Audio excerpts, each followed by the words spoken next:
نحمدہ ونصلی علی رسولہ الکریم۔ السلام علیکم ورحمۃ اللہ وبرکاتہ۔ عربک گرامر میں ایک بہت ہی اہم حصہ ہے اور وہ ہے بلاغہ۔ بلاغہ بہت ہی انٹرسٹنگ ٹاپک ہے، جہاں آپ نے جو بھی عربک گرامر سیکھی ہے اس کا فائدہ، اس کی دلچسپی جو ہے وہ بلاغہ میں چھپی ہے۔ قرآن میں کئی مقامات پر ایسا ہوا ہے کہ ایک ایسا فعل استعمال ہوا ہے جہاں اس کو پورا رکھا گیا ہے، اور کہیں اسی فعل کے کسی حرف کو حذف کیا گیا ہے۔ یعنی حذف کے معنی ہوتے ہیں ڈراپ کر دینا یا چھپا دینا، یعنی کم کر دینا، اس کو آپ کہہ سکتے ہیں۔ تو جب آپ فعل کے کسی حرف کو محذوف دیکھیں گے یا کم دیکھیں گے، تب آپ اس فعل کے معنی میں کام کا کم ہونا یا کام کا ہلکا ہونا یا تعداد کے اعتبار سے لوگوں کا کم ہونا دیکھیں گے، لوگوں کا یا وقت کا یا کام کا کم ہونا پائیں گے۔ اور اس کے مقابلے میں اگر کوئی فعل کا پورا صیغہ دیکھتے ہیں تو اس کے معنی میں آپ کام کا زیادہ ہونا، کام کا مشکل ہونا یا تعداد کا زیادہ ہونا دیکھیں گے۔ مثال کے طور پر سورہ کہف میں ایک آیت ہے جو کہ یاجوج اور ماجوج کے ذکر سے متعلق ہے۔ اس کا ذکر کرتے ہوئے ان کے دو طرح کے کاموں کو ہائی لائٹ کرتی ہے وہ آیت۔ ایک کام تو آسان ہے یاجوج اور ماجوج کے لیے، اور دوسرا کام مشکل ہے۔ جیسے قرآن کے بیان پہ اگر آپ غور کریں گے نا، تو اس کی اس خوبصورتی کو، یعنی اس خوبصورتی کا لوہا ماننے بغیر نہیں رہ سکتے۔ یعنی سورہ کہف کی جو آیت ہے، اعوذ باللہ من الشیطان الرجیم، فَمَسْتَطَاعُوا أَن يَظْهَرُوهُ وَمَا اسْتَطَاعُوا لَهُ نَقَبًا۔ ارشاد ہوا ہے کہ اب تو وہ اس کے اوپر نہ تو چڑھ سکیں گے اور نہ ہی اس میں نقب لگا سکیں گے۔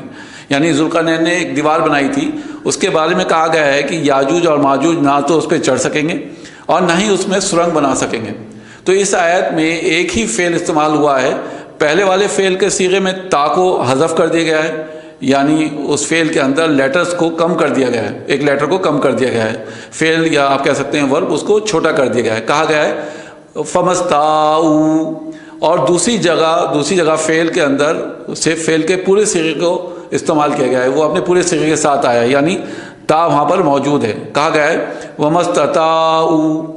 بیسیکلی یہی ورڈ اصل ہے جو دونوں جگہ ہونا چاہیے تھا، مگر پہلے لفظ میں تا کو ڈراپ کر کے آیت میں حکمت کو ہائی لائٹ کر دیا ہے، کیونکہ دیوار جو کہ ذوالقرنین نے بنائی تھی وہ پگھلے ہوئے تانبے اور لوہے سے بنی ہوئی تھی اور بہت ہی مضبوط تھی، لہٰذا یاجوج اور ماجوج کے لیے ان کے بارے میں کہا گیا ہے کہ نہ تو وہ اس کے اوپر چڑھ سکتے ہیں اور نہ ہی اس کے اندر سرنگ لگا سکتے ہیں۔ یعنی ان کی استطاعت کے حساب سے اس کے اوپر چڑھنا اور پھر اس کے اندر سرنگ بنانا، اس کے نقب لگانا، ان کے لیے یہ ورڈ استعمال ہو رہا ہے۔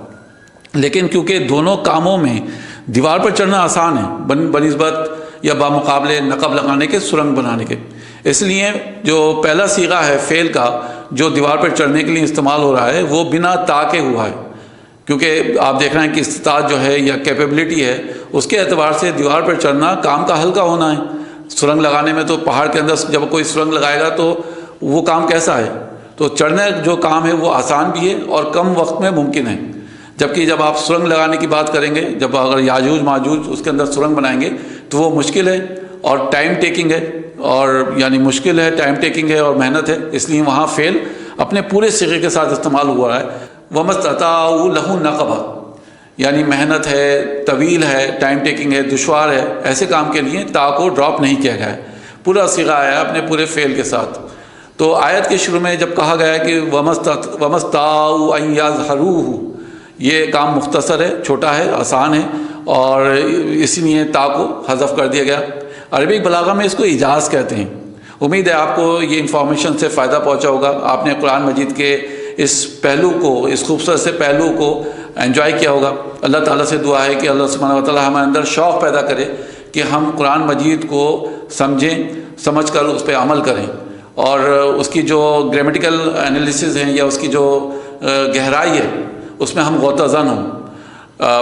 آپ سبھی لوگ اگر ہمارے اس ٹاپک کو آپ نے پسند کیا ہے، آپ کو اچھا لگا ہے، تو آپ سے گزارش ہے کہ ہمارے یوٹیوب چینل کو سبسکرائب کیجئے، بیل آئیکن کو پریس کیجئے تاکہ آنے والے ویڈیوز کے جو انفارمیشن ہے اور وہ آپ کو فوری طور پر مل سکے۔ وآخر دعوانا ان الحمد للہ رب العالمین۔ السلام علیکم ورحمۃ اللہ وبرکاتہ۔